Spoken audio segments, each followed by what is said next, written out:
भारत की melody queen और हर दिल अजीज सिंगर लता मंगेशकर हर जनरेशन की फेवरेट हैं। और हो भी क्यों ना, अपनी सुरीली आवाज़ के दम पर उन्होंने भारत में ही नहीं बल्कि पूरी दुनिया में अपना नाम रोशन किया है। बहुत कम ऐसे आर्टिस्ट होते हैं जिन्हें इतनी शोहरत और इज्जत नसीब होती है। लता मंगेशकर भारत की पहली ऐसी सिंगर भी हैं जिन्हें बाहर के देशों में कॉन्सर्ट करने के लिए इनवाइट किया गया था। तो आइए जानते हैं सदाबहार आवाज़ की मल्लिका लता मंगेशकर की ज़िंदगी के बारे में, जो सन 1950 से लेकर आज तक भी इंडियन फिल्म इंडस्ट्री की लीडिंग फीमेल प्लेबैक सिंगर रही हैं। और इस लंबे अरसे में उन्होंने फिल्म इंडस्ट्री में जो योगदान दिया है वो हमेशा के लिए अमर रहेगा। इस समरी में हम जानेंगे कि कैसे लता जी अपने टैलेंट के दम पर भारत की सबसे उम्दा सिंगर बनकर उभरीं और आज भी एक मिसाल बनी हुई हैं। शुरुआती जीवन। लता मंगेशकर का जन्म 28 सितंबर 1929 में इंदौर शहर यानी आज के मध्य प्रदेश में हुआ था। उनके पिता थे पंडित दीनानाथ मंगेशकर और मां का नाम था शेवंती। लता के पिता मराठी और कोंकणी के संगीतकार और कलाकार थे और उनकी मां, जिनका नाम शादी के बाद बदलकर सुधामती रख दिया गया था, गुजराती थीं। शेवंती दीनानाथ की दूसरी पत्नी थी। उनकी बड़ी बहन नर्मदा की शादी पहले दीनानाथ से हुई थी, पर 1927 में नर्मदा के गुजर जाने के बाद दीनानाथ जी की शादी उनसे कर दी गई। शेवंती और दीनानाथ के 5 बच्चे हुए। लता के दादाजी गणेश भट्ट नवाथे हार्दिकर एक पुजारी थे जो गोवा के एक मंदिर में देवताओं के अभिषेक करवाने का काम करते थे। लता के नाना सेठ हरिदास रामदास लाड एक गुजराती बिजनेसमैन थे। उनके शहर में 60 घर थे और वो एक बड़े से बंगले में रहा करते थे जिसके बाहर दिन रात 2 पठान पहरा देते थे। लता बचपन से ही अपनी नानी की लाडली थी। वो अपनी नन्ही सी दोएती लता को गुजराती लोकगीत जैसे गरबा सिखाया करती थीं। वैसे तो परिवार का असली सरनेम था हार्दिकर, पर लता के पिता दीनानाथ ने बाद में अपना सरनेम अपने जन्म स्थान मंगेशी गोवा के नाम पर मंगेशकर रख लिया। लता के जन्म के समय उनका नाम हेमा रखा गया था, पर उनके पिता के एक नाटक के फीमेल कैरेक्टर लतिका के नाम पर उन्होंने उन्हें लता कहकर बुलाना शुरू कर दिया। इस नाटक का नाम था भावबंधन।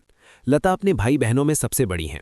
उनके बाद उनकी 3 छोटी बहनें मीना, आशा और ऊषा थीं और एक छोटा भाई हृदयनाथ। सारे भाई बहन बचपन से ही गाना सीखने लगे और सुर ताल के बड़े पक्के थे। बाद में हृदयनाथ फिल्मों में म्यूजिक डायरेक्टर भी बने।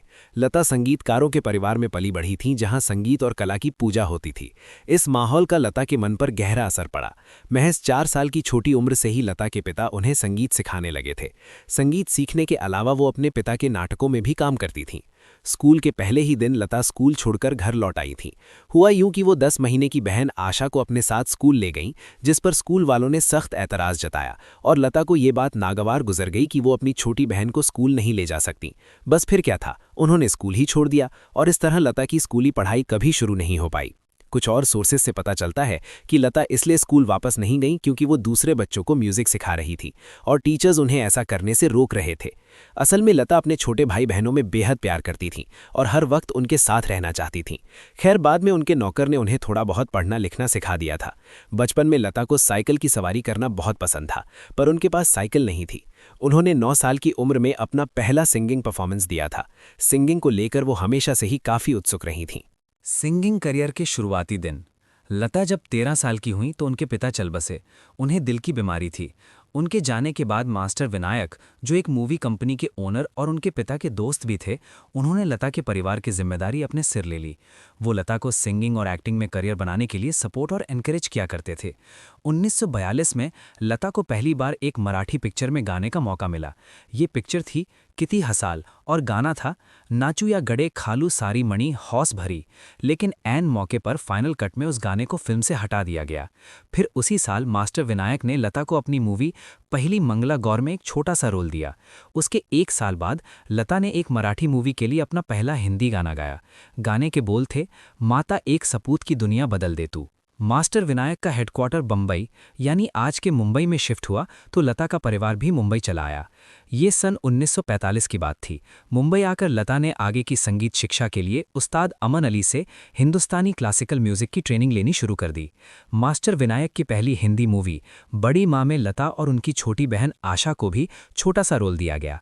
लता ने इस मूवी के लिए एक भजन भी गाया था। 1948 में मास्टर विनायक भी इस दुनिया को अलविदा कह गए और लता को एक बार फिर गहरा सदमा लगा, क्योंकि बहुत कम उम्र में अपने पिता को खोने के बाद लता ने मास्टर विनायक को ही अपने पिता और गुरु के रूप में देखा था।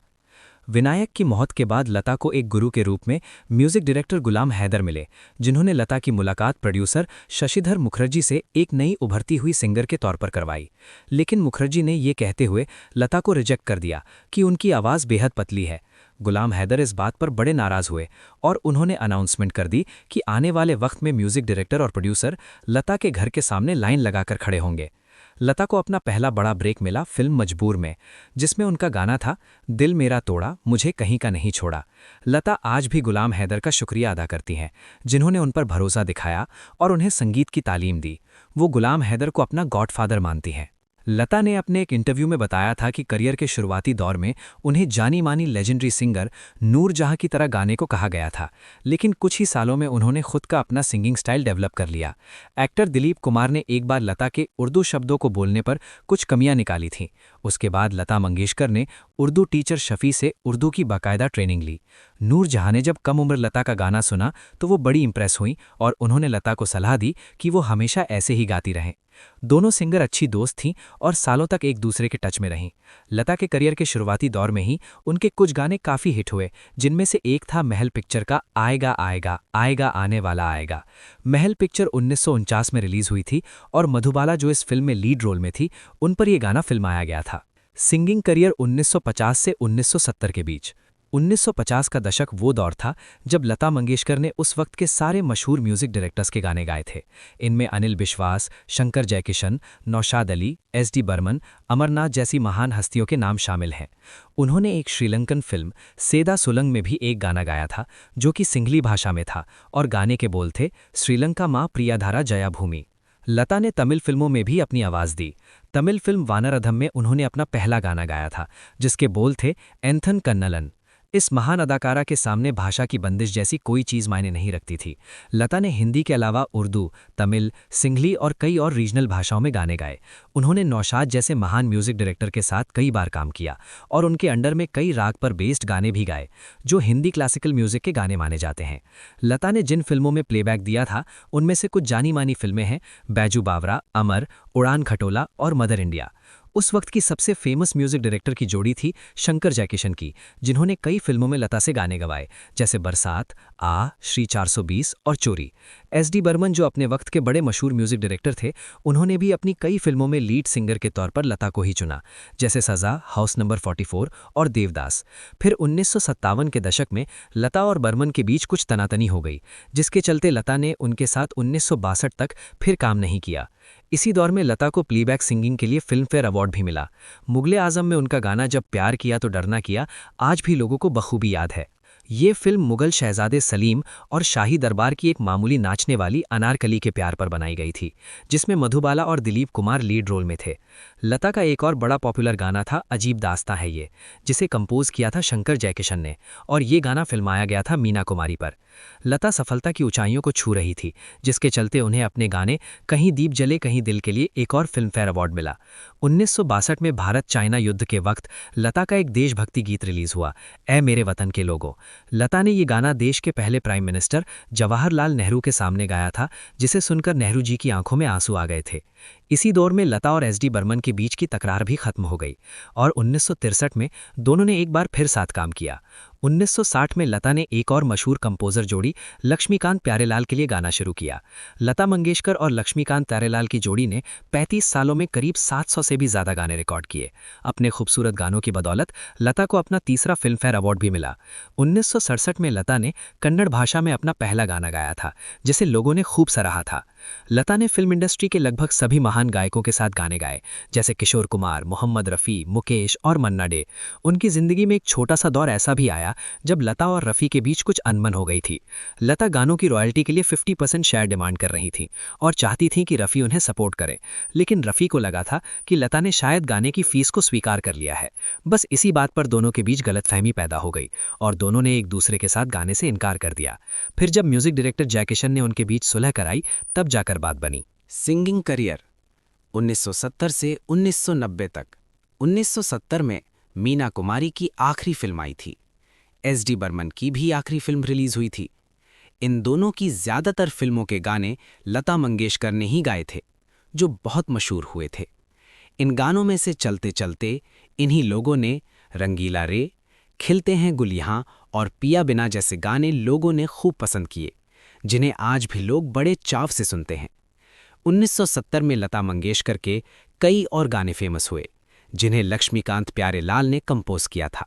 इन गानों में से कुछ थे शीशा हो या दिल हो, हमको भी गम ने मारा, मेरे नसीब में, वगैरह वगैरह। 3 फिल्म फेयर अवार्ड जीतने के बाद लता मंगेशकर को साल 1973 में अपना पहला नेशनल अवार्ड मिला। उन्हें बीती ना बीते रतिया गाने के लिए बेस्ट प्लेबैक सिंगर का अवार्ड मिला था। उन्होंने एक मलयालम गाना भी गाया और उसके बाद उन्हें एक और नेशनल अवार्ड मिला। ये दूसरा अवार्ड उन्हें अपने गाने रूठे रूठे पिया के लिए मिला था। जनता में लता के गाने धूम मचा रहे थे, इसलिए भारत में और बाहर के देशों में भी उनके कंसर्ट होने लगे। लता कई चैरिटी शोज से भी जुड़ी रहीं। भारत से बाहर उनका पहला कंसर्ट लंदन के रॉयल एल्बर्ट हॉल में हुआ। इस तरह वो पहली भारतीय बनी जिन्होंने बाहर के देशों में कंसर्ट की शुरुआती की। उनके भाई हृदयनाथ मंगेशकर ने भजन की एक एल्बम निकाली थी, जिसमें लता ने अपनी आवाज़ दी थी। लता के कई नॉन फिल्म एल्बम भी निकले। लता की गाई गज़लों, मराठी लोकगीत और कुछ भगवान के गानों के कलेक्शन भी रिलीज हुए। 1978 में राज कपूर ने सत्यम शिवम सुंदरम फिल्म डायरेक्ट की थी। कहा जाता है कि इस फिल्म की कहानी लता से इंस्पायर्ड थी, जैसा कि बाद में राज कपूर की बेटी ने खुलासा किया था। फिल्म का हीरो एक लड़की की खूबसूरत आवाज़ सुनकर उससे प्यार कर बैठता है। लता ने इस फिल्म का मेन थीम सॉन्ग गाया था। 1970 के आखिरी और 1980 के शुरुआती दशकों में लता अब उन म्यूजिक डायरेक्टर्स के साथ काम कर रही थीं जिनके पिता कभी बतौर म्यूजिक डायरेक्टर लता के साथ काम कर चुके थे। इसमें R.D. बर्मन, राजेश रोशन और अनु मालिक जैसे नाम शामिल थे। कई भाषाओं में गाने के बाद लता ने असमीज़ में भी एक गाना गाया। 1980 का वो दौर था जब लता मंगेशकर नई पीढ़ी के म्यूजिक डायरेक्टर्स के साथ काम कर रही थीं, जिनमें शिव हरी और रामन लक्ष्मण जैसे नए लोग भी थे। इसी जमाने में उनका एक चार्ट बस्टर रिलीज हुआ था, जू जू जू यशोदा। बप्पी लहरी जैसे पॉपुलर इंडियन सिंगर और कंपोजर ने लता के लिए कई गाने कंपोज किए। 1985 में लता मंगेशकर को United way of greater Toronto ने मेपल लीव्स गार्डन्स कनाडा में परफॉर्म करने के लिए इनवाइट किया। कैनेडियन सिंगर एन मरे ने लता से रिक्वेस्ट की कि वो उनका गाना यू नीडेड मी गाए। लता ने बेहद खूबसूरती से इस गाने को कवर किया था।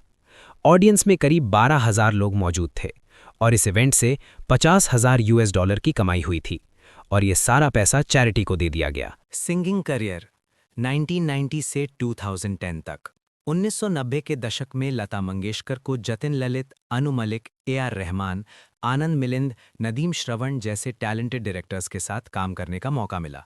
यही वो दौर था जब उन्होंने कई नॉन फिल्मी गाने रिकॉर्ड किए और जगजीत सिंह जैसे फेमस सिंगर के साथ उनके गज़ल के एल्बम भी रिलीज हुए। लता को उस दौर के कई नौजवान सिंगर्स के साथ भी काम करने का मौका मिला, जिनमें सोनू निगम, उदित नारायण, कुमार शानू, अभिजीत भट्टाचार्य, अमित कुमार और मोहम्मद अजीज जैसे नाम शामिल हैं। 1990 में लता मंगेशकर ने फैसला किया कि वो अपना खुद का प्रोडक्शन हाउस लॉन्च करेंगी और हिंदी फिल्में प्रोड्यूस करेंगी। उनकी प्रोडक्शन हाउस में फिल्म लेकिन बनी थी, जिसके डायरेक्टर थे गुलजार। फिल्म के गाने यारा सिली सिली, जिसे उनके भाई ने कंपोज किया था, के लिए लता को अपना तीसरा नेशनल अवार्ड मिला। लता मंगेशकर ने यश चोपड़ा और उनके प्रोडक्शन हाउस की लगभग सभी फिल्मों के गाने गाए। लता की कुछ फिल्में आज भी बेहद पॉपुलर हैं, जिनमें दिलवाले दुल्हनिया ले जाएंगे, चांदनी, लम्हे, डर, दिल तो पागल है, मोहब्बतें, वीर ज़ारा और मुझसे दोस्ती करोगे बेहद पॉपुलर फिल्में थीं। ग्लोबल आइकन AR रहमान ने भी लता के साथ कुछ गाने रिकॉर्ड किए हैं। इनमें जिया जले, लुका छुपी और एक तू ही भरोसा जैसे सुपरहिट गाने शामिल हैं। 1994 में लता मंगेशकर ने श्रद्धांजलि, माई ट्रिब्यूट टू द इमॉर्टल्स नाम का एक एल्बम रिलीज किया। ये एल्बम लता ने अपने साथी कलाकारों मोहम्मद रफ़ी, किशोर कुमार, मुकेश जैसे महान गायकों को श्रद्धांजलि दी थी। 1999 में एक परफ्यूम ब्रांड ने लता के नाम पर लता यू डे परफ्यूम नाम से एक परफ्यूम भी लॉन्च किया। इसी साल लता को इंडिया के सबसे ऊंचे सिविलियन अवार्ड भारत रत्न से नवाजा गया और इसी साल लता ने पुणे में एक हॉस्पिटल की नींव भी रखी। आज ये hospital Lata Mangeshkar medical foundation की देखरेख में चल रहा है। 2005 में लता ने एक ज्वेलरी कलेक्शन भी डिज़ाइन किया, जिसे स्वरांजलि नाम दिया गया था। इसे एक इंडियन कंपनी अडोरा ने लॉन्च किया था। ऑक्शन से जो कमाई हुई थी, उसका एक हिस्सा 2005 के कश्मीर अर्थक्वेक रिलीफ फंड के लिए दान किया गया था। लता के गाए गाने हॉलीवुड भी पहुंचे जब उनके गाने वादा न तोड़ तू वादा न तोड़ को eternal sunshine of the spotless mind में बैकग्राउंड म्यूजिक के तौर पर इस्तेमाल किया गया। इस फिल्म में जिम कैरी और केट विंसलेट लीड रोल में थे।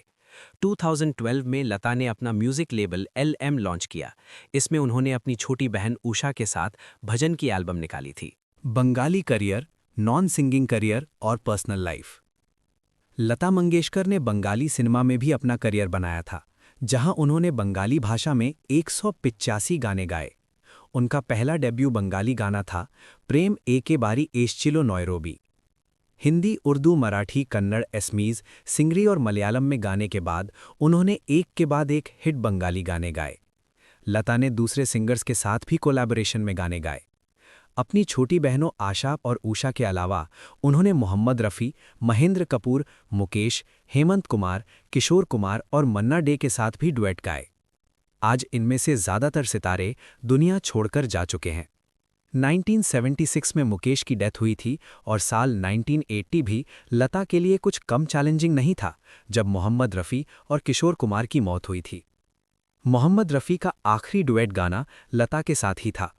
1990 में लता ने उदित नारायण, कुमार शानू, अभिजीत भट्टाचार्य, पंकज उधास और सुरेश वाडकर के साथ भी डुएट गाने गाए। उनका सबसे फेमस काम 1990 में आई मूवी दिलवाले दुल्हनिया ले जाएंगे का माना जाता है, जिसमें शाहरुख और काजोल लीड रोल में थे। इस फिल्म के कुछ हिट गानों थे मेरे ख्वाबों में जो आए, हो गया है तुझको तो प्यार सजना, तुझे देखा तो ये जाना सनम और मेहंदी लगा के रखना। साल 2000 में लता ने सोनू निगम और उदित नारायण के साथ भी एक से बढ़कर एक हिट गाने दिए। गाना तो उनका पैशन है ही, साथ ही लता ने म्यूजिक डायरेक्शन और प्रोडक्शन में भी हाथ आजमाया। 1995 में लता ने पहली बार एक मराठी फिल्म के लिए गाने कंपोज किए। शायद बहुत कम लोग इस बात से वाकिफ होंगे कि लता ने 1960s के दशक में आनंद घन नाम से कई मराठी फिल्मों के लिए म्यूजिक कंपोज किया था। उनका म्यूजिक डायरेक्शन का करियर काफ़ी अच्छा रहा, जिसके चलते उन्हें महाराष्ट्र स्टेट गवर्नमेंट का बेस्ट डायरेक्टर अवार्ड भी मिला और उनकी उसी फिल्म को बेस्ट सॉन्ग का अवार्ड भी मिला था। लता मंगेशकर ने अपने प्रोडक्शन हाउस तले 4 हिंदी फिल्में और एक मराठी फिल्म भी प्रोड्यूस की। हिंदी फिल्में थीं झांझर, कंचनगंगा, लेकिन और मराठी फिल्म का नाम था वंदल। आज सारी दुनिया लता मंगेशकर को मेलोडी क्वीन के नाम से जानती है। उन्होंने कभी शादी नहीं की, हालांकि अपने भाई के अच्छे दोस्त और BCC के प्रेसिडेंट रह चुके राज सिंह के साथ उनके रिश्ते हमेशा चर्चा में रहे। दोनों एक दूसरे को पसंद करते थे और शादी करना चाहते थे, पर यह शादी नहीं हो पाई। हालांकि दोनों हमेशा अच्छे दोस्त बने रहे। दरअसल राज सिंह शाही परिवार से थे और उनका परिवार इस शादी के खिलाफ था। लता अक्सर कहा करती थीं कि उनके पिता की मौत के बाद उन पर अपने छोटे भाई बहनों की जिम्मेदारी आ गई थी, इसलिए उन्हें अपना घर बसाने का मौका ही नहीं मिला। हालांकि सच क्या है ये कोई नहीं जानता। अवार्ड और गिनीज का विवाद। लता मंगेशकर ने अपनी जिंदगी में ढेरों अवार्ड जीते हैं, जिसमें भारत के सर्वोच्च नागरिक सम्मान भारत रत्न, पद्म भूषण, पद्म विभूषण के अलावा Zee cine award for lifetime achievement, Dada Saheb Phalke award, legion of honour जैसे अवार्ड शामिल हैं। अपने प्लेबैक सिंगिंग के लिए उन्हें 3 बार नेशनल अवार्ड मिल चुके हैं। साथ ही उन्हें 4 फिल्मफेयर अवार्ड भी मिले हैं। 1969 में जब उन्हें Filmfare best female playback singer का अवार्ड मिला, तो लता ने यंग टैलेंट को बढ़ावा देने के लिए ये अवार्ड वापस दे दिया। बाद में 1993 में लता को अपनी पूरी लाइफ इतनी मेहनत से काम करने के लिए फिल्मफेयर का लाइफ टाइम अचीवमेंट अवार्ड दिया गया। इस लेजेंडरी सिंगर को सम्मान देने के लिए मध्य प्रदेश स्टेट गवर्नमेंट ने लता मंगेशकर अवार्ड क्रिएट किया। बाद में महाराष्ट्र गवर्नमेंट ने भी लता के नाम पर एक अवार्ड रखा। 2009 में लता मंगेशकर को फ्रांस का highest order legion of honour दिया गया। क्लासिकल सिंगर उस्ताद बड़े गुलाम अली खान ने एक बार कहा था, लता कभी बेसुरी नहीं हुई। 2012 में आउटलुक इंडिया के ग्रेटेस्ट इंडियन पोल में लता को टॉप 10 में जगह मिली। यही नहीं, Guinness book of world records में उनका नाम हिस्ट्री में सबसे ज्यादा रिकॉर्डेड आर्टिस्ट के तौर पर शुमार किया गया है। ये माना जाता है कि उन्होंने करीब 20 से ज़्यादा भाषाओं में 25,000 से भी ज़्यादा सोलो, डुएट और कोरस गाने गाए हैं। ये रिकॉर्ड का विरोध मोहम्मद रफ़ी ने किया था, जिनका दावा था कि उन्होंने लता से ज़्यादा यानी 28,000 के करीब गाने गाए हैं। लेकिन रफ़ी की मौत के बाद Guinness book of world records में दोबारा लता का नाम मोस्ट रिकॉर्डेड आर्टिस्ट के तौर पर दर्ज कर लिया गया और इस तरह रफ़ी का क्लेम रिजेक्ट हो गया। बुक के बाद के एडिशन में यह दावा किया गया कि लता ने 30,000 से कम गाने नहीं गाए होंगे। 1991 के बाद गानों की एंट्री बंद कर दी गई थी, जिसकी कोई वजह नहीं बताई गई थी। फिर भी कुछ लोगों का ये तक मानना है कि लता ने 50,000 से भी ज़्यादा गाने गाए हैं, लेकिन सारे दावे खारिज कर दिए गए। लोग कहते हैं कि ये सारे फिगर बढ़ा चढ़ाकर बताए गए हैं और लता ने 1991 तक 5,025 से ज़्यादा गाने नहीं गाए होंगे। लता से जब इस बारे में पूछा गया तो उनका कहना था कि उन्होंने कभी भी हिसाब नहीं रखा कि उन्होंने कितने गाने गाए थे। साथ ही उन्होंने ये भी कहा कि उन्हें नहीं मालूम कि Guinness book of world records के पास ये इन्फॉर्मेशन कहाँ से आई। 2011 में बुक में एंट्री चेंज कर दी गई और लता की बहन आशा भोसले को सबसे ज़्यादा गाने रिकॉर्ड करने का क्रेडिट दिया गया। उन्होंने अपने 20 साल के करियर के दौरान करीब 11,000 सोलो, डुएट और कोरस गाने गाए थे। खैर, इस कैटेगरी की करंट रिकॉर्ड होल्डर हैं पुलपका सुशीला, जो एक साउथ इंडियन प्लेबैक सिंगर हैं और उन्होंने 6 अलग भाषाओं में 17,695 गाने रिकॉर्ड किए हैं। हालांकि इसमें वो शुरुआती रिकॉर्डिंग्स को काउंट नहीं किया गया है जो ज़्यादातर खो चुके हैं।